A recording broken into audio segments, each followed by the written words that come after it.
So welcome to the 1020 meeting number 3 session, and we're videotaping tonight because Mr. Perez and Mr. Haynes will not be joining us.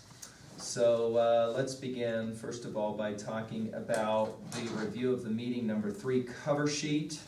So you should have 2 different packets that you'll hand in this evening or tomorrow. The first will be your annotations over compare, red, mirror, world, 35/10, Sundays, Harlem, star, morning, and rose. Okay, and then we should have a formal paper number 1 with 5 references, 3 messages from any of one of those poems and or the Updike poem, right? So those are the 2 things that you should have for me for this session. Let's review meeting number 4 cover sheet real quickly. This is the May 31st session of next Thursday. You'll have, again, 2 packets you'll hand in. The first will be the packet of annotation work over the poems Madness, Ozymandias, Duchess, Eyes, Dover, Cool, Lover, Homer, Night, Death, Mask, and Acquainted. And then you'll also be working with the formal paper number 2 with your 5 references from meeting number 4. So any one of those poems, basically, okay? What were the poems again, sorry? Madness, Ozymandias, Duchess, Eyes, Dover, Cool, Lover, Homer, Night, Death, Mask, and Acquainted. And I'm just reading off. Oh, no, I meant like for the formal, the second people. Coming from that meeting number 4. So Okay. in other words, those poems from 750 to 894. Okay. Right. And here, you can work with 3 messages again, all right, to kind of help focus you on the paper, okay? So that will be 3 messages type of thing, okay?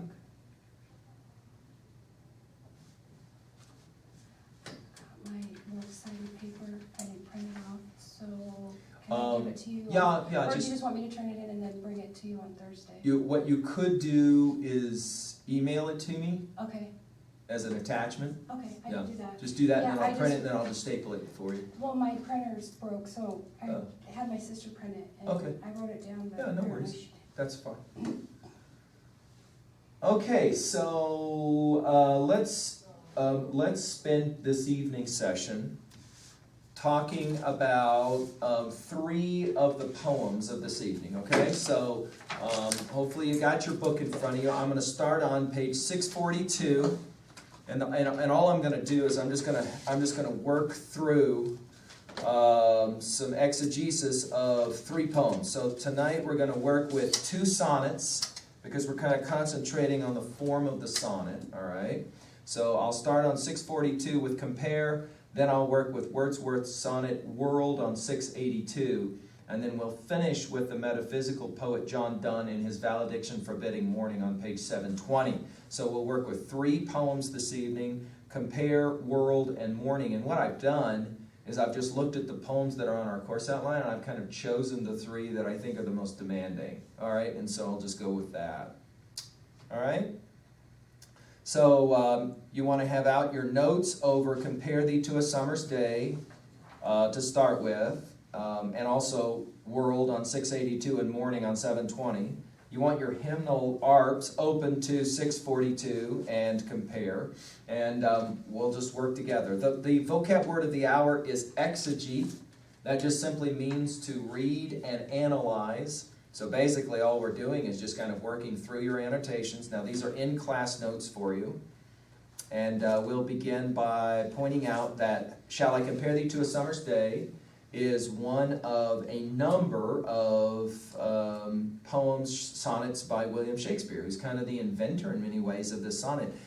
You should put up for your notes that we often refer to these poems that Shakespeare wrote, these sonnets, as Elizabethan sonnets. because he wrote during the time of the reign of Queen Elizabeth, and so she was a big fan of these kinds of poems, these sonnets. And we already pointed out a few things about sonnet writing in our last session. 14 lines, notice the rhyme scheme, some of those kinds of things. So I'm going to spend less time at 2B and more time at 2A with messages, themes, and that kind of thing, okay? Let's read the poem. Shall I compare thee to a summer's day? Thou art more lovely and more temperate. Rough winds do shake the darling buds of May, and summer's lease hath all too short a date. Sometimes too hot the eye of heaven shines, and often is his gold complexion dimmed, and every fair from fair sometimes declines by chance of nature's changing course untrimmed. But thy eternal summer shall not fade, nor lose possession of that fair thou owest, nor shall death brag thou wanderest in his shade, when in eternal lines to time thou growest. So long as men can breathe or eyes can see, so long lives this, and this gives life to thee. Now, let's point out right away that this is a sonnet of a construction that we often will call the then-when construction. You'll kind of understand what I mean when we go through this. Notice the poem begins with a simple question. Shall I compare thee to a summer's day? How would you put that in your own words? Which is, today we would say, hotter? Shakespeare invents the idea of beauty equaling hot or heat. No kidding. He asks, which is hotter, my girl or a summer's day? And his answer is, you, thou, art more lovely and more temperate. So what's he say in the second line? Who's hotter, a summer's day or his girl? Right, his girl. And then he says some interesting things about summer days. For example, look at line 3. Rough winds, sometimes summer days, the wind starts blowing. Right? What does he say in the 4th line? Summer's lease hath all too short a date. Sometimes a summer day starts out really beautiful, but it's too short. It's not long enough. Right? Sometimes too hot the eye of heaven shines. Oh, what's that mean? The sun. Sun, it gets too hot. And often is his gold complexion dim. Sometimes the sun on a summer's day goes away and we have a cloudy day. Right? And every fair from fair sometimes declines by chance of nature's changing course untrimmed. In other words, the summer day can start out really beautiful, but then become less than beautiful. All of that is summer days. So to this point, he's just been talking about summer days and saying about summer days, sometimes they're not so nice, but, notice the line change, but thy eternal summer shall not fade. In other words, what's he say about his girl? Her beauty's never going to fade. Right, her beauty never goes away, nor lose possession of that fair, which means beautiful, thou owest. In other words, you're always going to be beautiful, unlike a summer's day that can go away. Nor shall death brag, thou wanderest in his shade. In other words, even when you die, you're still going to be beautiful. When in eternal lines to time thou growest. Uh-oh. So long as men can breathe or eyes can see, so long lives this, and this gives life to thee. The last line, the word this, refers to what? The poem, the sidebar tells you. So what does he say? Even though you die, you'll still be beautiful and remembered. Why? Because of this poem. People are going to read this poem and remember you. And you can imagine that his girl would probably have rolled her eyes and said, oh, a guy will say anything to get the girl. And yet, of course, this poem is anthologized for that very reason. Every time we read this poem, Shakespeare is right all over again, right? And he tells his girl, see, every time somebody reads this poem, the sonnet, and is reminded of you and your beauty, then I've won. So long as men can breathe or eyes can see, so long lives this, and this gives life to thee. Yeah, you've got obviously an attempt in language to try to win the girl's heart by saying, you're hotter than a summer's day. By the way, it's interesting that Paris Hilton will use the term hot to mean beautiful, but she probably doesn't realize Shakespeare's the one that invented the concept. He actually is the first one to do this, where he likens heat to beauty. And he talks about somebody as being beautiful, as being hot. Well, it's also in his play, Romeo and Juliet, where he has Romeo say about Juliet, she doth teach the torches to burn bright. In other words, she's brighter, she's hotter than a beautiful torch. Yeah. My son just did that. I helped him do his paper. On Romeo and Juliet. Yeah. Hurrah! Good, good. All right, so compare thee to a summer's day. Again, a sonnet. Again, we can study the iambic pentameter. Shall I compare thee to a summer's day?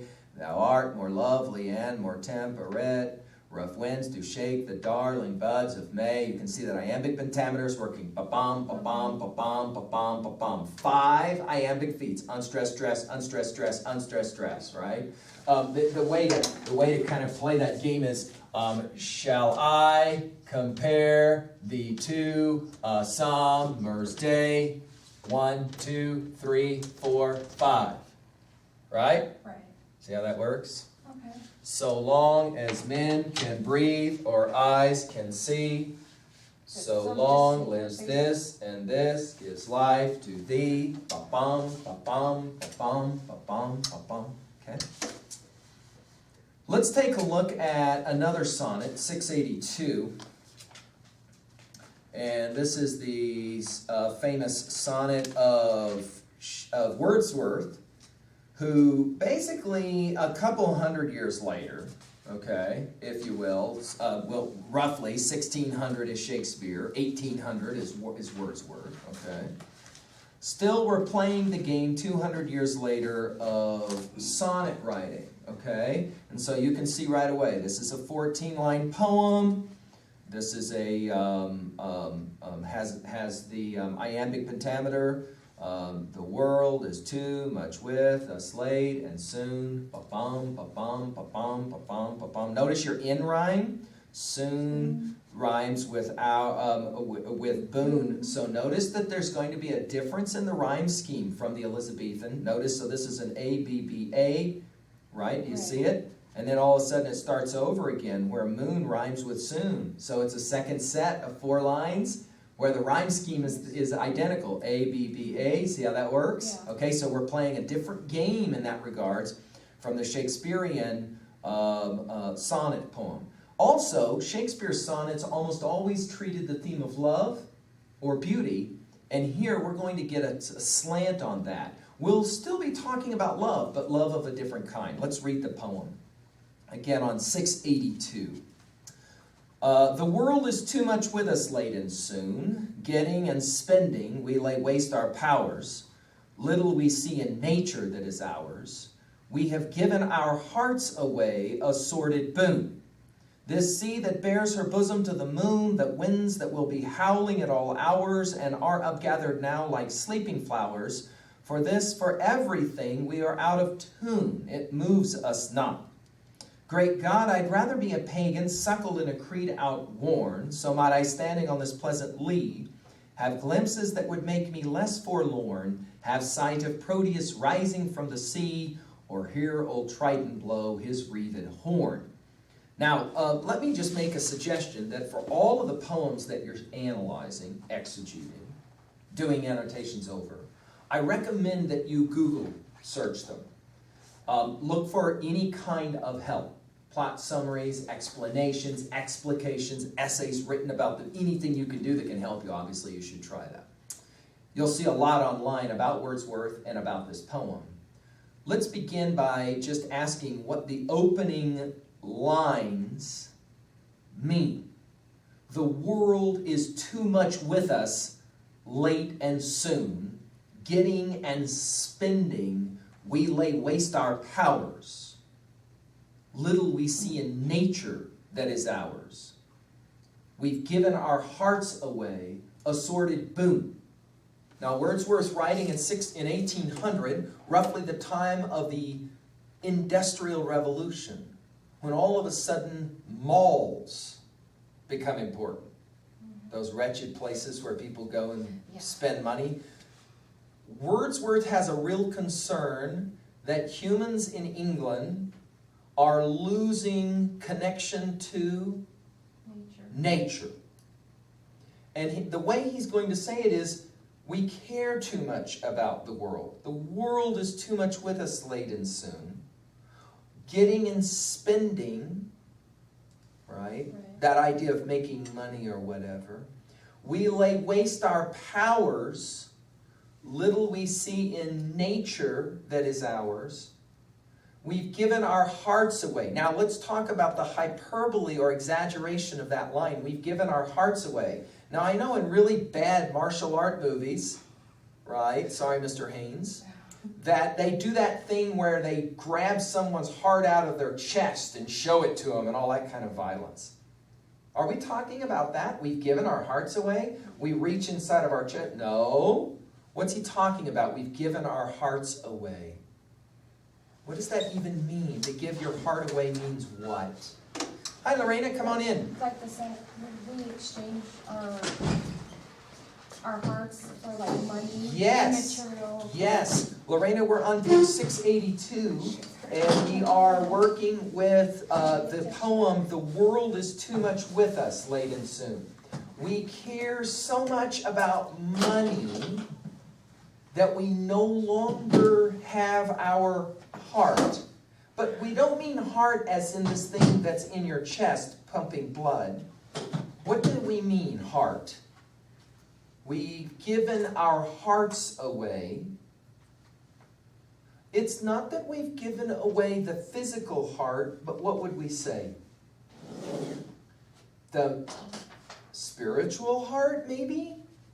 We are no longer caring about the things that really matter. Well, what really matters for Wordsworth? Well, let's say it for your notes. Wordsworth is a romantic poet. What does that mean? That doesn't mean that he's into love.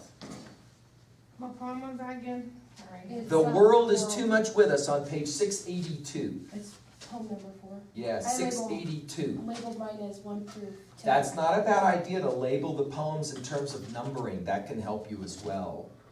We've pointed out already, Lorena, that the world is too much with us means we're too much into going to the mall as opposed to enjoying walking in the woods. In other words, nature is not what we care about anymore. Now, Wordsworth as a romantic had this idea that the farther we are from nature, the less we care about the things that really matter.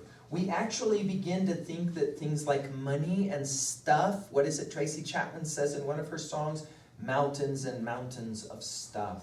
We start to think that stuff matters instead of the things that really matter. And nature, for Wordsworth, is what really matters. Then he's going to spend the rest of his poem talking about nature. This sea. So you have to imagine him writing this poem standing next to the ocean that bears her bosom to the moon. Notice the personification here. The sea is pictured as a woman with beautiful breasts, and she will show her breasts to the moon. The winds that will be howling at all hours and are upgathered now like sleeping flowers. The sea can be very still until the wind starts blowing, and then all of a sudden the waves can get really fierce or ferocious. For this, the ocean, for everything we are out of tune. That's an interesting word picture. He says humans are like a guitar or a piano, but untuned. It's like we make bad music. It's like our music isn't good. We're not in harmony. Notice in harmony with what? Obviously, back to the inward nature, right? He says, I'd rather be a pagan, that means non-Christian, suckled in a creed outworn. He's going to be referencing here Greek culture. Now the Greeks saw in nature, all of nature animated by the gods. So for the Greeks, religion and the gods and spirituality were interwoven with everything about their life.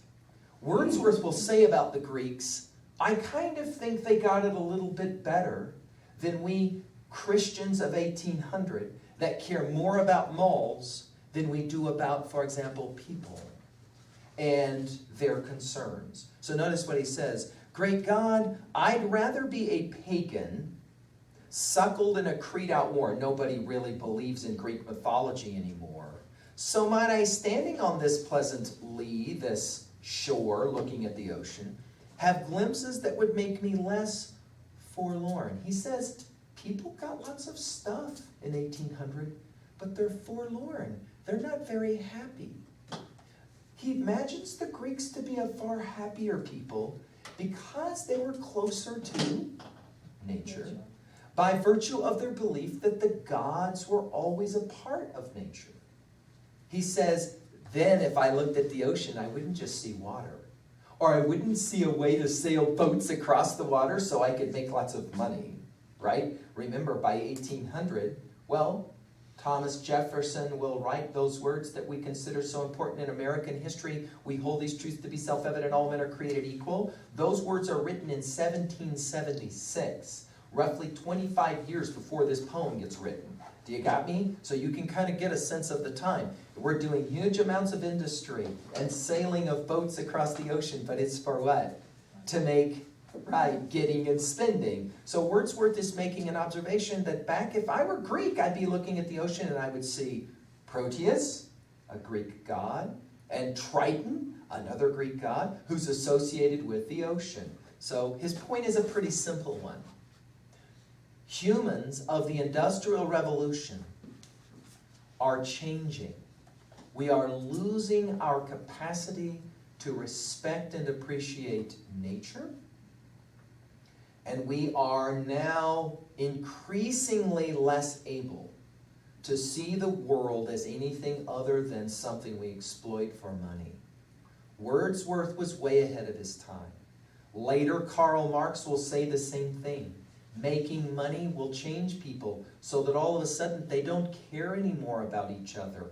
All they care about is, what Wordsworth called it in line 2, getting and spending. Now let's do a quick 3A observation with this poem.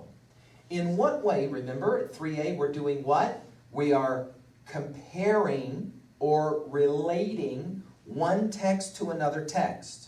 Lorena, we just finished with, shall I compare thee to a summer's day, right? Where he asks, who's hotter, my girl or a summer's day? And he ends up deciding his girl is way hotter because summer days have a tendency of going away, but his girl's going to last forever because he writes about her in a poem, and every time that poem gets read, she will be remembered again. So that's the sonnet we worked with first. Now we've worked with another sonnet, The World is Too Much With Us. Question now at 3A. How can these sonnets be compared at all, or these two texts? Because he's choosing her over nature. Very important, right? You have reference to nature, don't you, in The World is Too Much, or in Shall I Compare Thee to a Summer's Day? But he says about his girl, she's better than nature, right? He puts her above nature because she will outlast nature. Of course, what's ironic about that? Will she outlast nature? No. She dies. She dies just like all humans, just like Shakespeare died. Nature changes, but it continues. Right. Art outlasts nature. What's the work of art? Well, in Shakespeare's poem, so long as men can breathe or eyes can see, so long gives this, and this gives life to thee. So long lives this, and this gives life to thee. The poem outlasts nature. Right? Yes, a very good point, Lorena. Outstanding observation. In what ways are these two poems, Compare and World, similar? In terms of their form, how are they the same? They're both sonnets. Very good, right? They're both sonnets. They both possess the iambic pentameter, right? The world is too much with us late and soon. Ba-bum, ba-bum, ba-bum, ba-bum, ba-bum, right? We showed that on the whiteboard back behind us. That ba-bum, ba-bum, ba-bum, ba-bum, ba-bum. Notice 1 foot, 2 foot, 3 feet, 4 feet, 5, right? Ba-bum, ba-bum, ba-bum, ba-bum. This we call an iambic foot. Ba-bum, ba-bum. By the way, Shakespeare kind of helped us to realize in English, we talk like this all the time. We talk in this kind of inflection. We talk like this all of the time. See? When you start analyzing how English is spoken, it is a language predominantly of iambic. That's just our natural rhythms, right? I don't know about Spanish. You can analyze Spanish as a Romance language and see that maybe it's a little bit different.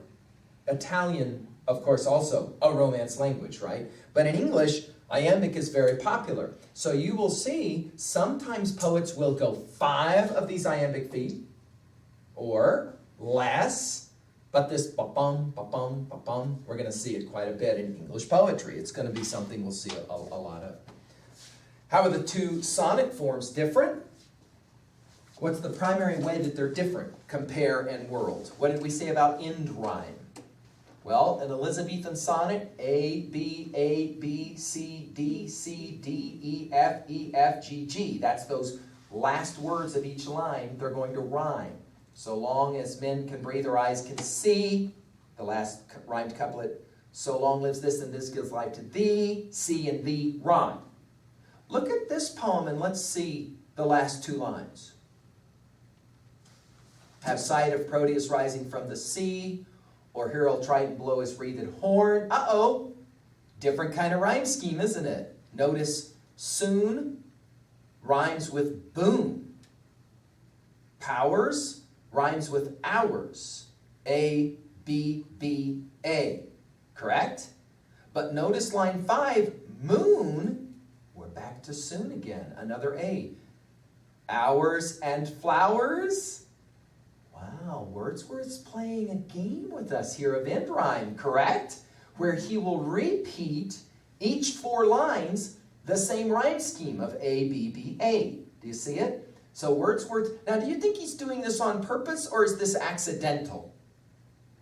Absolutely on purpose. This is the intentionality of poetics, where you begin with an idea and then you will try to fit your ideas within a certain kind of form, okay? And so we will often see this.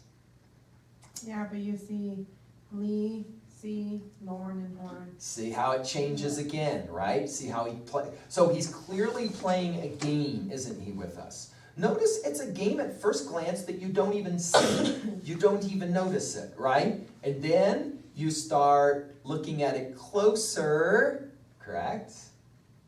See how that works? All right, let's go to our 3rd poem. We're going to, Lorena, I picked poems this evening from our reading list that are built more difficult ones, right? Some of them are a little bit easier. I've picked the 3 that are the maybe most challenging. I'm on 720 now, 720. And we will be looking at the poem, A Valediction Forbidding Morning. Of the entire list of poems that I gave to you for this evening's session, this is without a doubt the most challenging of the poems. Yeah, And so I thought, right, this is the one I thought I would spend time with because it's a very difficult one to read. However, I've had students who will say this may be the greatest love poem they've ever read once they understand it. All right? So let's take a look at it. We started out, Lorena, with the word this evening, exegete, which means to read and interpret. And so we're exegeting our poem now. We're looking at it, we're reading it, we're trying to interpret it, okay? Let's begin with a reading. A Valediction Forbidding Morning. As virtuous men pass mildly away and whisper to their souls to go, while some of their sad friends do say, the breath goes now, and some say no. So let us melt and make no noise, no tear floods nor sigh tempests move, 'twere profanation of our joys to tell the laity our love. Moving of the earth brings harms and fears, men reckon what it did and meant, but trepidation of the spheres, though greater far, is innocent. Dull sublunary lovers' love, whose soul is sense, cannot admit absence, because it doth remove those things which elemented it. But we, by a love so much refined that ourselves know not what it is, enter assuaged of the mind, care less eyes, lips, and hands to miss. Our 2 souls, therefore, which are one, though I must go, endure not yet a breach, but an expansion, like gold to airy thinness beat. If they be 2, they are 2 so as stiff twin compasses are 2. Thy soul, the fixed foot, makes no show to move, but doth if the other do. And though it in the centre sit, yet when the other far doth roam, it leans and hearkens after it and grows erect as that comes home. Such wilt thou be to me, who must like the other foot obliquely run. Thy firmness makes my circle just, and makes me end where I begun. Now, if I finished reading this poem and you go, dude, I have absolutely no clue what has been said, you're in good company. This is a poem that is very difficult at first to understand. Let's begin by giving some background that maybe helps. And by the way, let me say out loud that one of the reasons why you take a 1020 class in literature is that you learn how to read and interpret stuff that seems impossible to understand, so that you gain confidence in reading and understanding. So when you take a biology class later, you're able to read and understand, even though it's not poetry. In other words, let me say it this way. If you can figure out what this poem means, you're going to have confidence. There's a lot of stuff you're going to read you can figure out. It's almost like a freshman in high school saying, dude, if I can figure this out, I can figure anything else out. That's not quite true. But it is true that there's a whole lot about this poem that once you kind of understand how to interpret it, a lot of other kinds of poetry can make sense as well. Got me? For example, look at your dates for John Donne. Now we said Shakespeare, 1600, Wordsworth, our last poem, The World is Too Much With Us, 1800. Who is John Donne closer to in years, Shakespeare or Wordsworth? Shakespeare, very good. He is what we call a late Renaissance poet of the Renaissance, but we often will refer to John Donne as a metaphysical poet. Now let's write that term down and understand what that means. Metaphysical poet. What do we mean when we talk about metaphysics? Well, I'm going to use my whiteboard again to help us kind of understand a little bit about this one. All right? What do we mean when we talk about metaphysics? The easiest way for me to explain this is to draw two boxes on the whiteboard. Got me? Two boxes on the whiteboard. Okay? Above the first box, I'm going to put the word physical. Okay? Inside of this box, I will put, for example, beautiful person. I don't know who is attractive. Brad Pitt. Maybe he's considered beautiful. Okay, so he's got a beautiful body, we might say. Okay? Or a Victoria's Secret model. They are considered beautiful by one or two people, right? Okay? Now, here's the thing about beautiful bodies. Over time, they get old. And saggy. Sag and bag. They get that thingy. Yeah. Do you know this thingy? This thingy right here, my Ash, when she was a little girl at church, she always wanted to touch those old ladies who had this thingy right here, or this thingy right here. Lorena says, gross, but here's what we know about physical bodies. Over time, Lorena, no matter how many buns of steel video you do, sooner or later, right? If you stay alive long enough, everything sags and bags. There will be a time, right? It's true. There will be a time when the Victoria's Secret model will show up at the swimming pool and she'll take off her robe and everyone will go, whoa, whoa, whoa, put the clothes back on. Do you know what I'm saying? If she lives long